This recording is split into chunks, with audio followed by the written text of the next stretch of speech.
রায়। হরিদাস পাল সরকারের কেউ নয়, বলে বার্ধক্য ভাতা কাল থেকে দেব, বলে এবং যে কায়দাতে চালান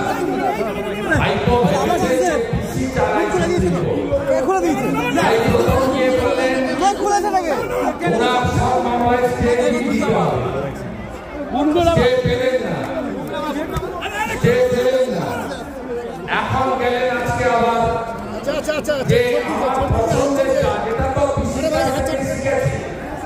কারণ পিসি নন্দীগ্রাম নিয়ে মামলা করতে গেছিলেন 2.5 বছর আগে। তখন বলেছিলেন যে আমি কৌশিক চন্দ্রের এজলাসের মামলা শুনব, পিসির পছন্দের জাজ দরকার, তার জন্য পিসি 5 লাখ টাকা জরিমানা দিয়েছেন কলকাতা হাইকোর্টের বাড়ির কাছে। ঠিক পিসি যেমন ভাড়ে তো হয় না, যেমন ধার তেমন মাস, তাই পিসির ভাইপো কোর্টে গেছিলেন, তিনি কোটি কোটি টাকা খরচ করে ব্যারিস্টার বড় লয়ারদের দান করিয়ে যাতে অমৃতা সিনহা মহোদয়া মাননীয় বিচারপতি তার এজলাস শোনার পছন্দ নয়, অন্য জায়গায় নিতে হয়। সুপ্রিম কোর্ট স্বাভাবিকভাবে কোন ব্যক্তির ইচ্ছাকে স্বীকার না করে বিচার ব্যবস্থার যে গরিমা আছে তাকে বজায় রেখেছেন এবং দুগালে দুটো থাপ্পড় খেয়ে আবার back to the cabinet. Lalit Jha Trinamool যুব কংগ্রেস করে, ললিত ঝা তৃণমূল যুব কংগ্রেসের পদাধিকারী। আমি দিল্লি পুলিশকে আমার কাছে থাকা সমস্ত তথ্য নথি একজন নাগরিক হিসেবে পাঠিয়েছি। তাপস রায় অত্যন্ত ঘনিষ্ঠ বরানগর উত্তর কলকাতাতে তৃণমূল যুব কংগ্রেসের একাধিক কর্মসূচিতে থাকে এবং পশ্চিমবঙ্গ রাষ্ট্র বিরোধী দেশ বিরোধী এপিসেন্টারে পরিণত হয়েছে এই তোলামুলিদের রাজত্ব। তারা পশ্চিমবঙ্গ যখন ইন্দোরের সেক্স র্যাকেট ধরা পড়ে তখন আপনি দেখবেন তখন পশ্চিমবঙ্গের পথ দিয়ে বাংলাদেশের লোক পাঠায়। দিল্লির আমি যে বক্তব্য একটু আগে বলেছিলাম, আমাকে যারা পাথর ছড়েছিল 2রা মে 2021, আমার সিআরপিএফ এর দেওয়া বুলেট প্রুফ গাড়ি না থাকলে সেদিনকে আমি এসপি অফিসের গেটে মারা যেতাম। সেদিন এত বড় বড় ইট পাথর ছোড়া হয়েছে, সেই দিন যারা পাথর ছড়েছে তার মধ্যে ফিরোজ বলে একটি ছেলে, যার বাড়ি তমলুকের চরসরপুর এলাকাতে, তাকে এখনো এনআইএ জাহাঙ্গীরপুরের ঘটনাতে ইউএপিএতে গ্রেফতার করে রেখেছে। স্বাভাবিকভাবে ভারতবর্ষের যেখানে যা দেশ বিরোধী কাজ হয়, অশান্তির কাজ হয়, তার সাপ্লাই লাইনটা হচ্ছে পশ্চিমবঙ্গ।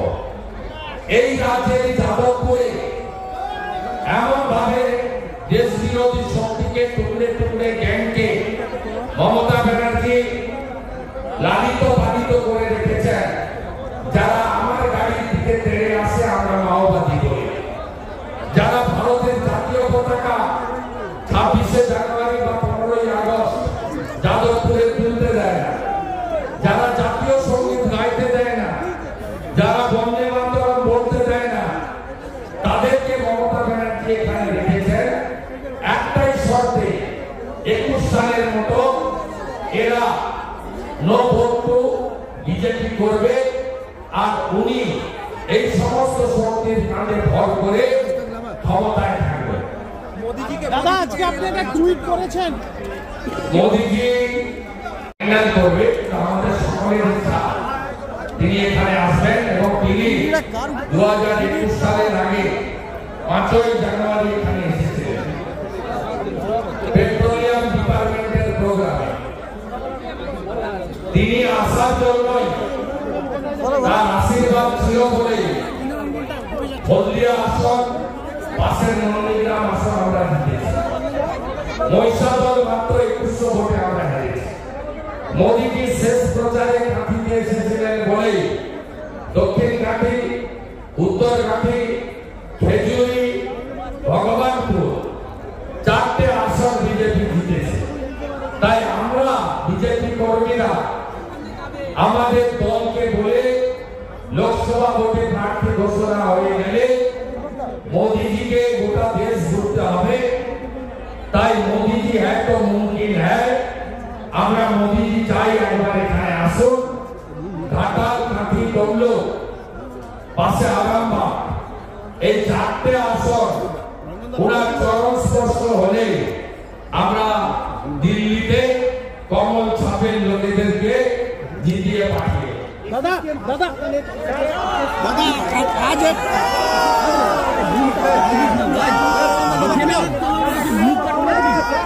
দাদা এসএসকে সুপার যে মমতার চাকর মণিময় তার চুলের মুঠি ধরে তুলে নিয়ে গেলে আর কাকুকে এইমসে নিয়ে গিয়ে ভালো করে একটু পালিশ করলে কাকুদার সাহেবের কীর্তিটা বলে দিতে পারবে। दादा आपने आज का एक ट्वीट किया है, आपने एक ट्वीट किया है। আমি তো বললাম আমার গাড়িতে পাথর মেরেছে ফিরোজ, তিনি জাহাঙ্গীরপুরের ঘটনায় দিল্লিতে গ্রেফতার হয়ে গেছে। আপনি এবিপি তো কালকে একটি পোস্টার দেখাচ্ছেন, মুখ আসছে না কেন? এতে কি করা আছে আপনার সঙ্গে? কালকে দেখাচ্ছেন আসানসোলকে,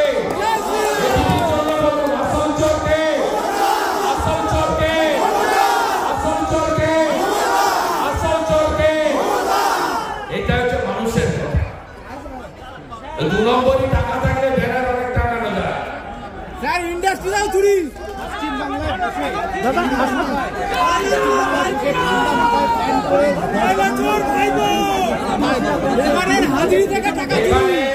এখানে দেশ বিরোধী সরকার, যে সরকার বলে পশ্চিমবঙ্গের জাতীয় সঙ্গীত এবং এদের আপনি কিছুদিন আগে মুখ্যমন্ত্রীর কাছে শুনেছেন জাতীয় সঙ্গীত দুটো হয় নাকি দেশে? অতএব এখানে যে সরকার চলছে এই সরকারটাই এই সব কাজ করছে। এরা সিআইএসএফ এর বিরুদ্ধে বলে, বিএসএফ কে রেজিস্ট্রি বলে, আর্মির বিরুদ্ধে বলে এবং ফেডারেল স্ট্রাকচার মানে না। আর কিছু দাদা আসানসোলের লোহা ব্যবসায়ীর বাড়িতে তল্লাশি এবং ইলিশ সন্দেহজনক বেশ কিছু লোহা ব্যবসায়ী না, তৃণমূলের ঘনিষ্ঠ ব্যবসায়ী। India very close two Malay Ghatak. আশ্রম এক্সএমএল রানীগঞ্জ, ওনার মিসেস নার্গিস আসানসোল কর্পোরেশনের কাউন্সিলর। এসব তোলামূলের চোর এখানে আছে, এখানেও ওটা কয়েকটা আছে, এখানেও কিছুদিন আগে আইটি বদলেছে, বাকি যা আছে করতে হবে সেটা করা ব্যবস্থা। আমরাও খুব দামি দামি ব্লিচিং আর ফিনাইল রাখছি পরিষ্কার করার জন্য। থ্যাংক ইউ ললিতের বাংলা যোগ নিয়ে কি বলবেন? ললিতের বাংলা যোগ বাবুহাটিতে রেন্টে থাকবে। এই প্রোগ্রাম রাজনৈতিক কর্মসূচি নয়। আমরা যারা পরিবারকে বিশ্বাস করি, সনাতনী কালচার, আমরা প্রত্যেকটা পরিবারে করবো। আমরা এই এলাকাতে করবো, আমরা এরা সব বাড়িতে রাস্তা করে মাটির প্রদীপ তাদেরকে আমরা দেবো, যারা ওই দিন দীপাবলি করে ভগবান রামচন্দ্রের তার জন্মস্থানে ফিরে আসাকে